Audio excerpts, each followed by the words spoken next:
Today I'm going to talk about why recruitment and staffing decisions are crucial to the success of an organization. The numbers. On average, organizations in the U.S. spend $3,300 per employee for recruiting. These costs can be associated with recruitment costs, advertisement for the new position, orientation and training of the new employee, severance costs, testing costs, time to interview the new replacements, and time to recruit and train new hires. In excess of $72 billion is spent by organizations nationwide in the area of recruiting per year. It is estimated that the cost of replacing an employee is 30% of their annual salary.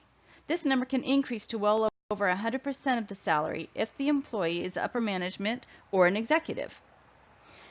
80% of organizations' turnover is the consequences of a bad hire. So it's important when recruiting and staffing to make sure that we're making the best choices to save time, efforts, and money. How recruiting and staffing affect an organization's success? The cost of a single bad hire can be significant. The cost of multiple bad hires can be devastating to an organization's bottom line. Not only is the monetary replacement cost high, but a bad hire can also have a negative effect on employee morale, the work culture, and customer experience. To lower the incidence of costly turnovers, hiring managers need to be diligent in recruiting to provide the most optimal candidates to staff available positions.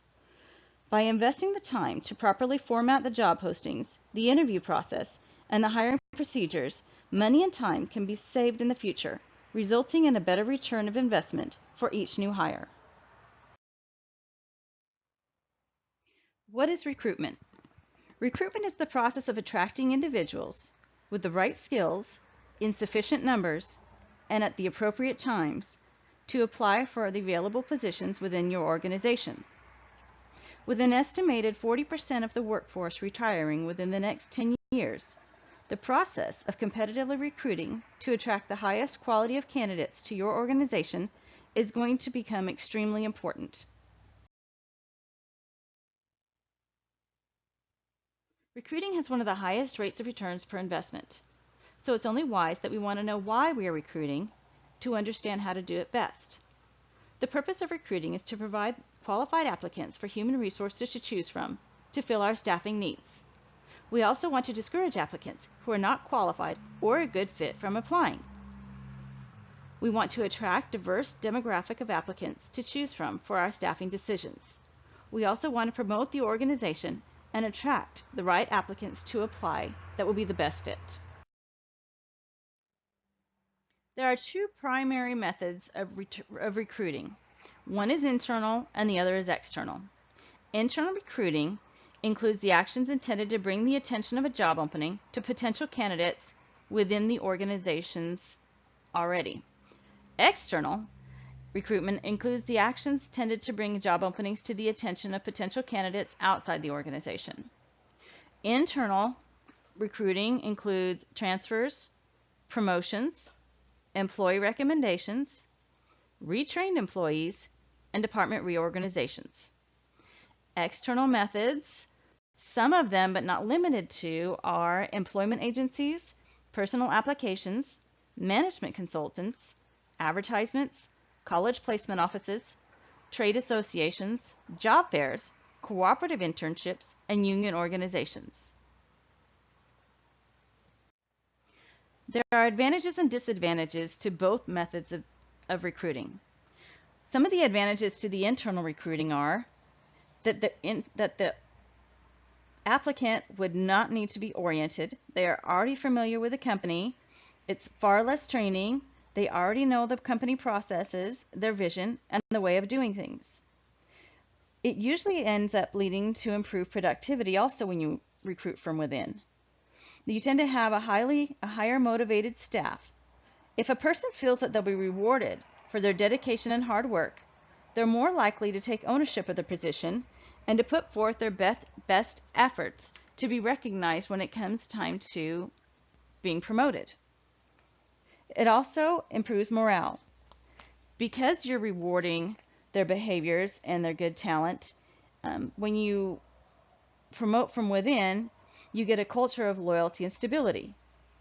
Absenteeism and retention rates are also likely to be better.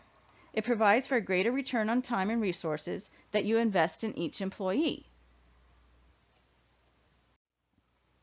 A disadvantage to recruiting within would be you're limited to the number of potential applicants. If you don't bring in new staff from outside, then you're also not bringing in new ideas that can be introduced.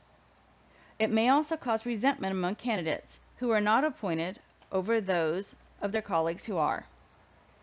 And it also creates more vacancies for which you have to recruit for those positions that are vacant. The only time this is not happening is when you have department reorganizations.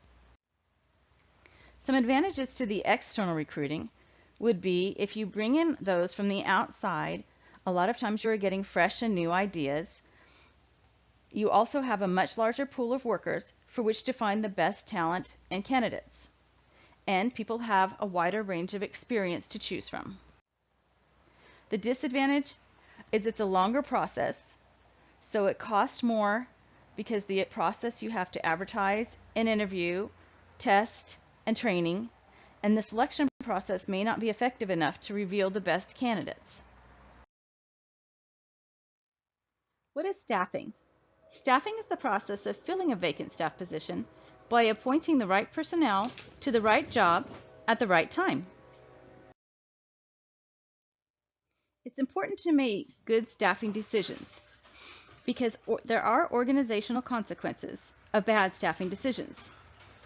One is the disruption of the organizational culture, a decreased productivity, potential for lost revenue and customers, and the profits suffer. Because staffing and recruiting decisions are so important to the composition of the organizational culture, it's necessary to talk about what the organizational culture actually is. In order to implement its vision, the company adopts shared beliefs, values, norms, rules, and behaviors. These are known as the organizational culture. A successful recruiter understands the importance of a cohesive organizational culture and will work diligently to attract individuals to their organization who will fit in well with the established organizational culture. Successful organizations seek diversity when recruiting. Diversity is generally defined as acknowledging, understanding, accepting, and valuing the differences among people with respect to age, class, ethnicity, gender, physical and mental ability, race, sexual orientation, and spiritual practice. An ethnically diverse workforce enhances creativity and facilitates expansion into global markets. To do this, recruiting practices must attract applicants from a wide variety of individuals. To encourage diverse applicants, use images that show various ranges of diversity in advertisements. The use of a variety of recruitment advertising methods will enhance your organization's ability to attract the more diverse applicant pool. Success this way. Effective recruiting and staffing practices are imperative to the overall financial and cultural success of an organization. If an organization is successful in its recruiting and staffing processes, it will see fewer turnovers, a cohesive organizational culture, stronger coworker relations, increased profits, a more diverse staff leading to increased creativity and a positive global impact, and time and money saved by positive employee retention rates.